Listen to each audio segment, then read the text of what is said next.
They taught us to stay in class forever so we'd never feel ready. Let's get into it.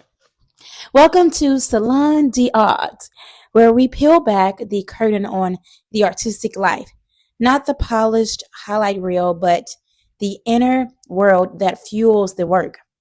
Today, we are talking about something dangerous, powerful, and necessary, knowing exactly who the F you are. Welcome to the matrix of validation. As artists, we are sold a cycle. Stay in class forever. You have to always be in class. A producer or somebody's going to ask, are you in class? Are you in class now? Update your reel endlessly. Always keep updating yourself. Chase reps, chase callbacks, chase the rooms, work the room, collect the receipts, post the receipts. Not truth. We are conditioned to perform readiness instead of embodying the artistry. I guess that's how it works, right? It's the matrix of validation. It's the silent system that tells us you aren't enough until someone else says so, or until you get your break. So, when I moved to Los Angeles about 6 years ago, I only knew about the theater life. ERDAs and TTAs, SETCs, and that is where you audition in sort of a cattle call environment, dance auditions, singing in front of people who are casting for the next season of shows for theater, roundabout, or anything like that. And I haven't done it in a while, so I don't know how it goes, but I know that you audition for like a year contract to perform. And that's something I wanted to do. I wanted to work towards Broadway and get on that. And when I moved to LA, I have taken film and I've been a part of film sets. But when you were in LA, the advice that I got was you have to have an actress access. I'm like, okay, cool. You have to have casting networks. Cool. People say someone said real actors have actress access. Like if you don't have it, you're not a real actor. I'm like, okay, cool. I'll get it. And it was a lot of take every opportunity that you can get. Someone else had told me everyone has to start with auditioning for student films. I was like, oh, even when I have done theater and film, I still have to start with student films, and then I do, like, it was a ranking thing that you had to do that was not ever told but always expected. Like you do student films and then you get an agency and then you update, get really nice headshots and get a really nice reel from short films or wherever. And then once you are great enough to do that and get an agent or a really great reps, that is when you just keep taking classes because people are going to be asking, are you in class now? Are you in class now? I'm telling you, I literally like how people think about you. I'm telling you, if I was a different person, if I had accolades that people knew, nobody will be asking me, am I in class now? And I have read the Viola Davis book. And when you get to a certain point, like when she left Juilliard and she was auditioning and she had rep, I don't remember any part in her book or people were saying, like, people were asking her, are you in class now? I don't think she was stressing about making sure she was in class because she already knew she had the skills within her. I can reread the book and make sure, but I read it. And it wasn't about making sure that you're always in class. And she's one of the greatest actors today, in real life, not just in my mind, but literally. So they tell you to do all these things. And I'm like, oh, I just got to do this. Cool. Check, check, check, check, check. Done that, done that, done that. And fast forward to today, it seems like I'm still in the matrix. Just because you do all those things and you're a really great actor, you're really great in your classes, it does not mean that you are going to get to a certain point in your life to where you feel successful. I'm letting you know that right now. It's cool to take advice from people, but even the people that's giving you advice, they are probably a struggling actor. And I don't mean struggling like, oh, they're like homeless or anything, but I'm saying like they don't know what to do. They are still they still have their moments. So just keep that in mind. Take their advice and do what you can. But I'm letting you know that you can do everything that you can, and you can even get a co-star and get cut out. You can get a really nice feature background bump, and you can still get cut out. So I'm letting you know that doing all those things are great, but there's no gold at the end of the tunnel if you do all those things. And this is where I escaped the trap. I hope so. I used to believe my worth was somewhere out there in an agent's email, a self-tape booking, a repost, a seat at someone else's table. Because people always say work across, and I'm thinking like, okay, cool, but it's always like sometimes it tends to be a one-sided thing. Like you only help them, and if it's the opposite, they don't want to do it. I'll get into that in another episode. I lived in rehearsal rooms, student projects, panels, workshops, and waiting for someone to tap me on the shoulder and say, I see something in you. Until one day I realized I was waiting for permission to be what I already trained to become. It's okay if other people did not see me. What happens when you know yourself though? There is a shift that happens when you stop needing confirmation.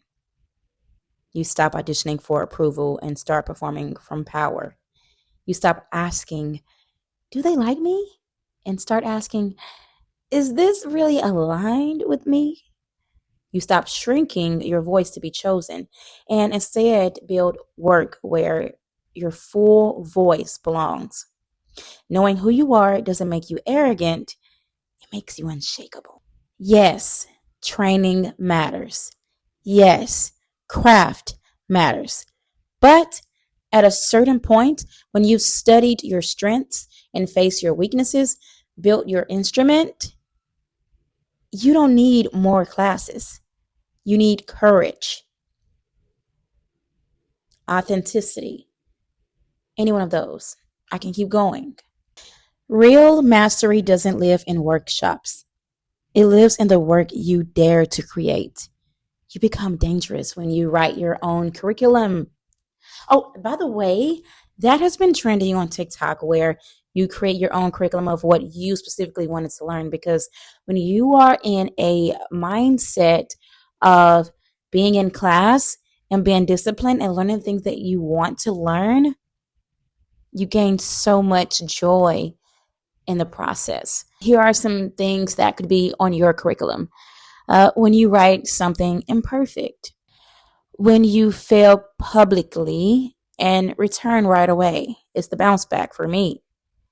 When you choose the stage over the waiting room, art is not earned through permission, it's activated through alignment. And that is something that I am learning in this season of my life. You don't need permission to create, you just need honesty and alignment. You also need a community and people who really love you and really support you. Because if you don't, you're going to have one-way relationships. So for every artist listening, stop waiting for the industry to crown you. Build your own throne.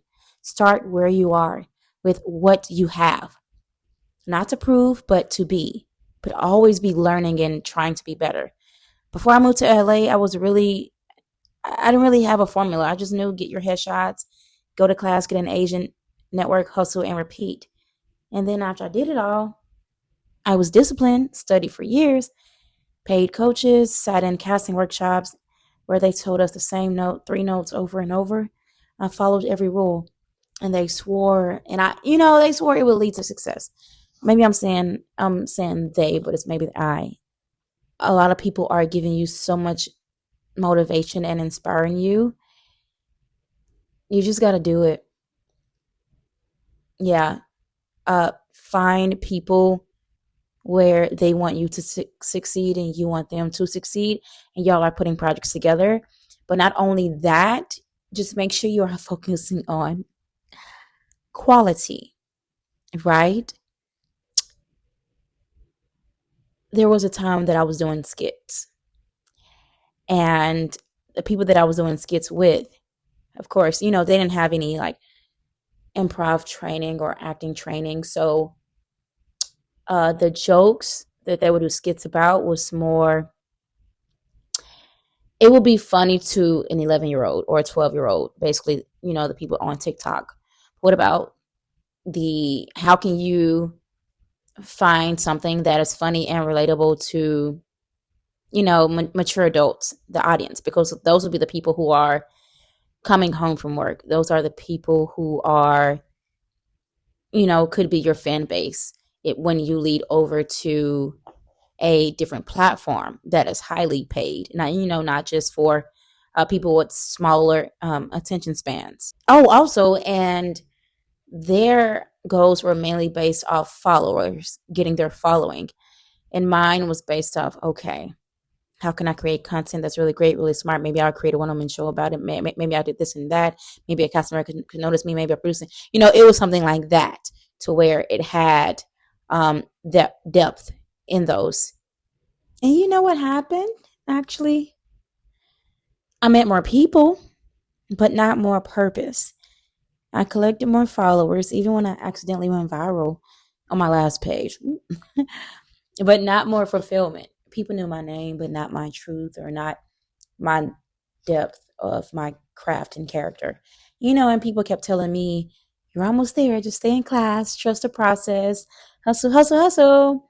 But nobody taught me how to use what I already had inside me and around me.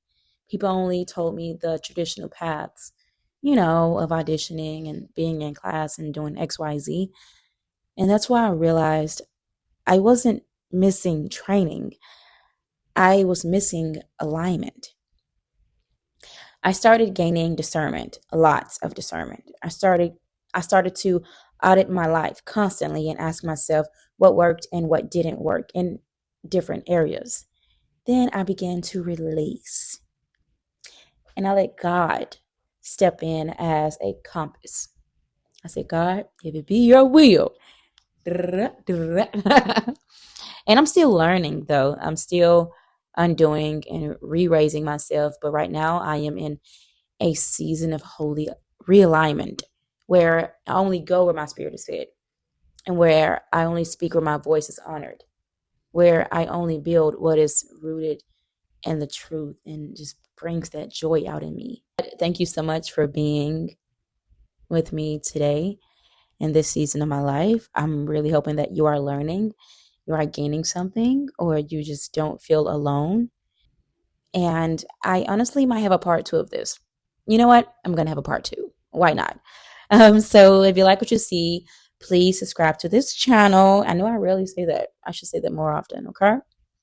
Please subscribe to this channel, and I hope that you are being fed spiritually.